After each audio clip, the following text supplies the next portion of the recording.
You're watching The Ugly Inside? Subscribe below.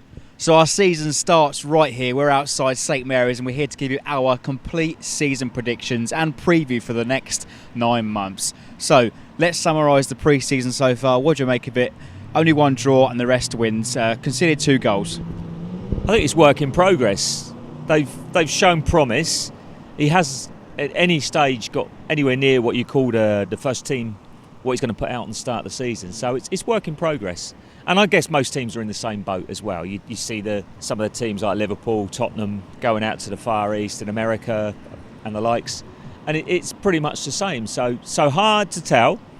I think it's almost impossible to give predictions before the season, not knowing who your players are going to be. Hopefully, we're waiting for that big signing.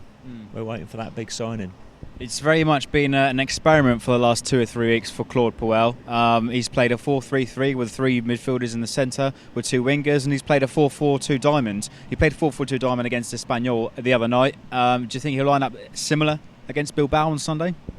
I never have a big thing about systems. Coaches have their favourites. I think it's all about players. It's always been about players, always will be about players. And if you've got players of a necessary standard, you're going to have a good team.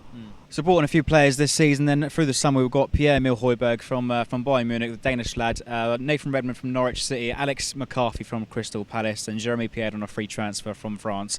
So how are they shaping up? Do you look the likes of them so far?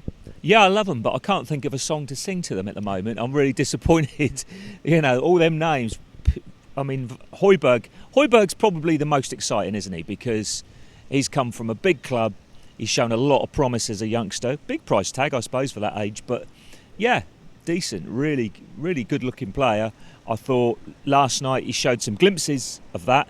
Very difficult in a game like that because when Claude brought so many changes on at half-time, we lost our rhythm a bit second half. But he showed enough to look an exciting prospect. Very pleased about Alex McCarthy. It's something that the club should have done in the last few years. Yes, we had a replacement last year, but I like the look of Alex McCarthy. I think he's decent. He's got a bit to prove. He's hungry. So it's good to have that reserve in place in case Fraser gets injured or suspended or they want to rotate the squad. I personally like the look of Nathan Redmond so far in the games that I've seen him. He scored a couple of goals. I think he scored 3 in pre-season. He almost seems like a like-for-like replacement for Sadio Mane. Difficult one. I think Nathan, probably last night, looking at him, he was trying too hard. It's his first game at St Mary's. Big game for him. Obviously, he was buzzing. Wants to show the fans what he can do. He's got a lot of enthusiasm. What I've been impressed in the past with Redmond is when he's come on as substitute for Norwich. Every time he's come on, he's helped improve their game. And that's a good sign. In a struggling team, that's a sign of a good player. I think he'll be one of our key players next season, alongside Højbjerg. We seem a bit blessed with the central midfielders now. Yeah, we are. We've got so many midfielders, and I just think it's glaringly obvious that we need. It's almost like a kid waiting for his Christmas present at the moment for the fans. We're waiting for that striker. Clearly, the guys we got are good, but we haven't got enough strength in depth there. So we really would like some class. Mane, whatever you think about him going to Liverpool, his finish to the end of last season was amazing, and he was on fire. So was Shane. To be fair to Shane was on fire, and I'm convinced he will return that form this season. But the guys need help up there, and they need pace. I think maybe that was one thing last night when Shane went off, and we didn't have any pace up front other than Redmond. Our game kind of petered off a little bit. So obviously this summer we've seen some of our biggest and best players tied down to long-term contracts, and before the end of last season we've obviously got Ryan Bertrand, Forster, Stephen Davis, Shane Long, all signed contract extensions, and Virgil van Dijk. Do you think it's a case of the club showing ambition or more protecting our assets? I think those moves are just, as we've said before, good business sense. Good business football sense. I just think that the club, now that those players have shown their ambition to stay with, and they want, some of these guys, big players, they could go off to the top teams. They could go off to the top teams, but they've stayed here, and I think the club owe it to those players to really show ambition now and to sign possibly 2 big signings. But let's wait and see. One would sort me out. I'd be very happy, and a forward. I am so desperate to see a top forward here because what we've got is, keep saying it, what we've got is great, but we need more. We're famous. We're a club famous for not making big money signings. So, if we were to make a big money signing, it would certainly have to break our record transfer fee of Dani Osvaldo from a few years ago. Well, yeah, what a disaster that was. People are. I mean, we've some people have talked about Berahino and they're worried about his attitude, but I don't think you've got an Osvaldo there. I think you've got a very, very good young player who's fallen out with the club he's at. He needs to repair his reputation. But whether it be Berahino or anybody else, that's the kind of quality and calibre of player that we should be looking at. I'd like to think that Claude Puel would have contacts in Europe and further afield, South America, Africa, where you can pick up players a lot cheaper than you can in England. We may even unearth another Sadio Mane. We picked him up from obscurity in Austria 2 years ago from Red Bull Salzburg for about 12 million. Yeah. It sold him for 35. Yeah, it's been a bit sweet and sour with Sadio in that for big chunks of the season he didn't show up. But when he did show up, boy was he good. Boy was he good. And keep saying it, you cannot buy that real pace and quality. Whether he does it for Liverpool all through the season will be very interesting to see, but that's their lookout. He's gone from us now. We've got good money. Let's use that money.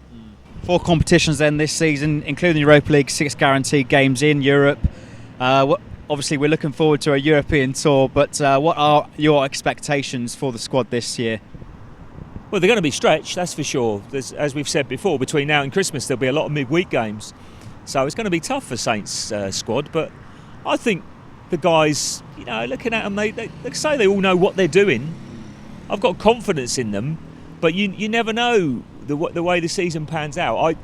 I'd hate to predict we're going to finish 14th or we're going to finish 12th or we're going to finish 6th. It's so difficult to tell right now. I'm a little bit worried. I think that the players that we've lost were all quality players, and whilst we've replaced them with 2 very promising players, that's promising. That's not a sure thing that what you're going to get. I like the look at Højbjerg. Like I said, he might take time to settle. I think the fans, I hope they will give him time. They'll get and they certainly did last night. I thought the fans were great. The encouragement they gave the new faces was really, really positive, and interesting that Watford's nearly a sellout. Whether that's just a Saints thing or whether that's across the board, I don't know. But it's unheard of at this stage of the season for there to be a sellout. With perhaps no disrespect to Watford, they've done fantastic with what they've got, but they're not one of the glamour clubs. Do you think we've got enough squad depth to challenge realistically in all 4 competitions? When December comes round, it's likely we will be in the 4th or 5th round of the League Cup. A few games in Europa League that month as well. December's going to be tough for us. Yeah, I think every month's going to be tough. I think looking at the fixtures to start with, there are fixtures there. You think I want to pick some points up here, and I think the pressure's on. The pressure is on for us to pick points up, and then if that takes the pressure off, and you can go against the big boys and say, well, let's go and have a go. Let's go and have a go. You don't want to be going into those games, United away, Arsenal away, with no points on the board. You want to go there relaxed. Let's go and have a good. Let's go and make them fear us. Let's go and make them fear us. December's a notorious bad month for us. Obviously, last year I think we picked up 4 points in that 4-week period. Obviously, like I said, December's going to be tough. But let's look at the bigger picture. The season as a whole. What are your predictions? Let's hear what position you think we'll finish, mate. Oh, okay. My gut feeling now says somewhere just below midway. I think other teams. I think Chelsea's management and the investment they're making will mean that they're going to be top 6 again. I think Liverpool could well be challenging at the top. I know we don't like saying that, but I think they will. So there's 2 clubs that were below us. Last year was very much a blip on the radar. Nobody expected Leicester to win. Obviously, we didn't expect to come 6. Then I think next season's going to be back to reality, really. You just don't know how it's going to pan out. Leicester, if Mahrez moves and Kante's already gone, that's a massive hole for them, exactly the same as it's been for us. We've coped with it. They've invested quite heavily, but when you lose top quality players, it is tough to go in August and get that moment. I thought at the end of last season we were brilliant. We were absolutely brilliant. There was a rhythm to our play, and to get that back you can't just get that back overnight. Yeah. New players coming in, new management. Yes, it is about being patient, but we like I say, the fixtures where we should pick up points, we need to pick up points early doors. I think Saints will finish 7th. I'm going to stay optimistic. Okay. We're going to stay on the edge of the Europa League, and it's a bit biased for me to say that we are the best of the chasing pack for Europa League. Yeah. Obviously, there's a lot of competition now. Again, you've got likes of Stoke, you've got Leicester in that bracket. Perhaps they are going to challenge, perhaps they're not going to challenge. But I would say that we are the best of that chasing pack. But that's a little bit being biased, but let us know in the comments. I think Palace, you've got to look at Palace, West Ham and Stoke are all clubs that have improved quite significantly in the last few years. Who knows what Middlesbrough are going to do? Difficult to say. Burnley, you'd imagine, would struggle, and who's the other team? Hull City, well, very, very difficult for them with losing their manager. But that chasing pack, I think you got Palace, West Ham and Stoke. Everton as well this year. And Everton, of course. Yeah. And Everton, if they spend any of their incredible wealth. I mean, I don't know if they're making 0.25% on the stock market at the moment, but yeah, long may it last if they've stolen our manager. So let's get a number then. Out of the 20 positions in the league, where do you think we'll finish at the end of May? Okay, I will say 12th. But I'm desperately hoping we can make an impact in Europe this time.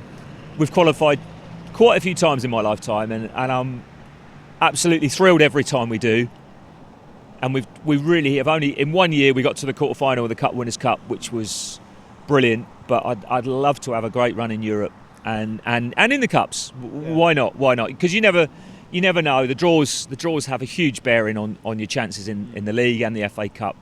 And sometimes you can get a nice, not an easy run, but you can get a cleared door through to the semi-final. All of a sudden you're in the semi-final, the town goes crazy, and you've got a chance of winning something. So why not? I don't think we'll be seeded in the draw. I think we'll be either in pot 2 or 3, because it's all down to coefficiencies, and we've only been in Europe twice in the last 15 years or whatever it is. But look, we might even do a Fulham. Fulham went from round 1 all the way to the final back about Middlesbrough got there as well, didn't they? So you don't know. I mean, let's go and enjoy ourselves. That's the thing. It's great for the fans. It's what you dream about as a club like our size. Probably getting into Europe is the pinnacle. Are we going to win a league? Was Leicester a blip? Probably. I can't see that happening again. I think some of the big teams have improved a lot. So, but that doesn't mean we can't beat them. And that probably gives us the most joy ever as a supporter, knocking over those big guys. Do you think there's almost a fear with the other Saints fans that a European, a European run may hinder our league performances? Yeah, some people are totally obsessed by the Premier League, and I can kind of get that because that's where the money is. But the Cups are where I've had my best days out as a Saints fan. Beating Man United at Wembley, it's incredible. Going to Anderlecht, we probably should have got a result back from Anderlecht and the game at the Dow. So many memories. Nottingham Forest away in the FA Cup, 76-77. The Cup final. The scenes against Arsenal, all right, we didn't perform much, but when I look back over the years, yes, there's some brilliant memories about knocking big teams over in the league, but it really is about those cup memories, and so yeah, I get it both ways, but to me, a good run in all those cups would it gets everyone buzzing. It gets everyone buzzing. It really does, and that's what I want to see. I'm certainly hoping for an extended European tour, but let us know in the comments below what you think of the coming season. Let us know your predictions. Where do you think Saints will finish? Like, share and subscribe for more.